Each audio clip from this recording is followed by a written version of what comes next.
మన ప్రభువును రక్షకుడైన యేసుక్రీస్తు వారి యొక్క శ్రేష్టమైన నామమును బట్టి మీ అందరికీ ఉదయకాల శుభములు ఆశీర్వాదములు దేవుని యొక్క దాసుడిగా తెలియజేస్తూ ఉన్నాను. మేల్కొలుపు ప్రార్థన ద్వారా మీ ముందుకు మరొక పర్యాయము రావడానికి దేవుడు సహాయం చేసి ఉన్నాడు. ప్రియ సహోదరుడా సహోదరి, ఉదయముననే నీవు ఈ మాటలు వినుట ద్వారా మరి ఆశీర్వదింపబడాలని, మీ యొక్క జీవితాల్లో గొప్ప కార్యాలు జరగాలనే ఉద్దేశముతో ఈ దైవికమైన మాటలు మీ ముందుకు తీసుకుని వస్తూ ఉన్నాను. మరి కొద్ది రోజుల క్రితం నేను వేరే సిటీ వెళ్ళినప్పుడు ఆ సిటీలో ఉదయంలోనే మరి నేను ప్రార్థన కొరకు లేచి తర్వాత వాకింగ్ చేద్దామని, జాగింగ్ చేద్దామని ఆ పట్టణపు వీధులలో నేను మరి పరిగెడుతూ ఉన్నప్పుడు ఆ పట్టణంలో ఒక సంఘటన చూశాను, ఒక సందర్భాన్ని చూశాను. ఏమిటి అనంటే, ఈ యొక్క పారిశుద్ధ్య కార్మికులు మరి ఉదయాన్నే ఆ రోడ్లన్నీ కూడా శుభ్రం చేయడం, రోడ్లన్నీ కూడా మరి ఊడ్చి చెత్త చెదారమంతా కూడా తీసివేసి వాటిని శుభ్రం చేయడం అనేది వారు చేస్తూ ఉన్నారు. అదే సమయంలో ఆ ఆ జిల్లా కలెక్టర్ గారు వారు ఎలా చేస్తూ ఉన్నారో చూడడానికి, మరి పర్యవేక్షించటానికి ఉదయముననే వేకువజాముననే ఆయన రావడం చూశాను. ఆయన శుభ్రం చేస్తున్నటువంటి కార్మికులతో మాట్లాడుతున్నారు, వారికి దిశానిర్దేశము చేస్తున్నారు.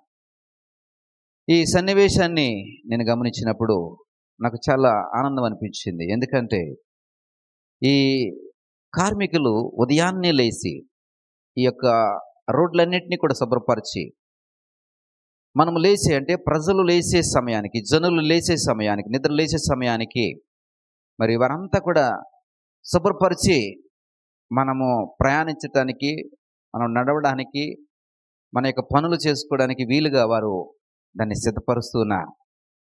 దానితో మనము చాలా కంఫర్టబుల్గా మన పనులు, ప్రయాణాలని ప్రారంభించగలుగుతూ ఉన్నాం.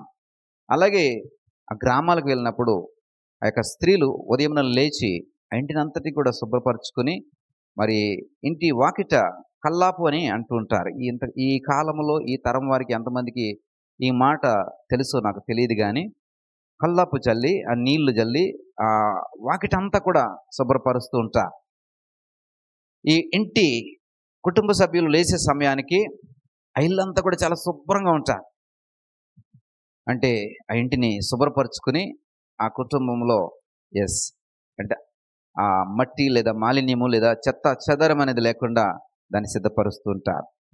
ఈ విధంగా చేయడం వల్ల కుటుంబ సభ్యులందరూ కూడా ఉదయాన్నే ఆహ్లాదకరమైనటువంటి పరిస్థితిని, ఆహ్లాదకరమైనటువంటి వాతావరణాన్ని వారు చూస్తారు. కాబట్టి ఈ పారిశుద్ధ్య కార్మికులు కానీ, లేకపోతే ఒక ఇంటి గృహిణి కానీ, ఒక ఇంటి పెద్ద కానీ ఎవరైనాను ఎందుకు చేస్తున్నారంటే, ఆ దినము, ఆ రోజు దీవెనకరంగా ప్రారంభించబడాలని.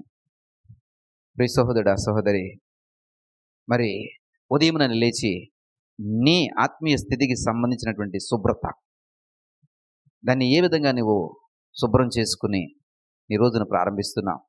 దేవుని సన్నిధికి ప్రార్థన ద్వారా, దేవుని సన్నిధికి వాక్య పఠనం ద్వారా, దేవుని సన్నిధికి స్తుతించడం ద్వారా, దేవుని సన్నిధిని బట్టి నువ్వు ఆరాధించడం ద్వారా నీ రోజును ప్రారంభించగలుగుతున్నావా? ఒకసారి ఆలోచన చెయ్యి. ఎందుకనంటే నీ స్థుతి ద్వారా నీలో ఉన్నటువంటి ఆ అపరిశుద్ధత అంతా కూడా కరిగిపోవాలి. నీ వాక్య పఠనం ద్వారా నీలో ఉన్నటువంటి మలినమంతా కూడా కరిగిపోవాలి. నువ్వు ప్రార్థించడం ద్వారా అలుముకున్నటువంటి చీకటంతా కూడా వెలుగుగా మార్చబడాలి. మరి ఇలాంటి అనుభవాన్ని నువ్వు ప్రతి ఉదయమున ప్రారంభించగలుగుతున్నావా? ఈ మేల్కొలుపు ప్రార్థనలో వాక్యం ఇచ్చినటువంటి ప్రియ సహోదరుడా సహోదరి, ఉదయకాలమున నువ్వు ఎలా ప్రారంభిస్తున్నావు ఒకసారి ఆలోచన చేయి. శుభ్రపరచుకుని నీ రోజును ప్రారంభించు.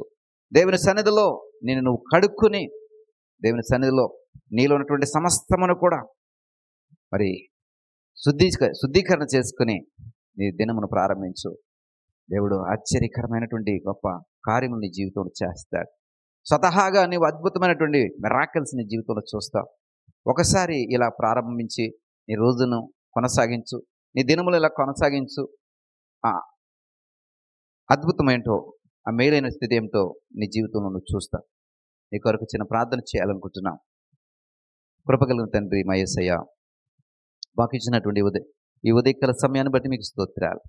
ఇదిగో ప్రభా, ఈ మేల్కొల్పు ప్రార్థన బట్టి, ఇదిగో ప్రభా, ఉదయమని మమ్మల్ని మేము శుద్ధీకరించుకొని శుభ్రపరచుకొని ఈ వాక్య పఠనం ద్వారా, స్తుతి ఆరాధన ద్వారా, ప్రార్థన ద్వారా మమ్మల్ని మేము కడుగుకొని, ఇదిగో ప్రభా, స్వచ్ఛమైన శుభ్రమైన స్థితిలో పరిశుద్ధముగా మా యొక్క రోజును మేము ప్రారంభించినప్పుడు దినమంతా కూడా మాకు స్వచ్ఛముగా, పరిశుద్ధముగా, పరిశుభ్రంగా మా యొక్క రోజును మేము కొనసాగించగలుగుతాం.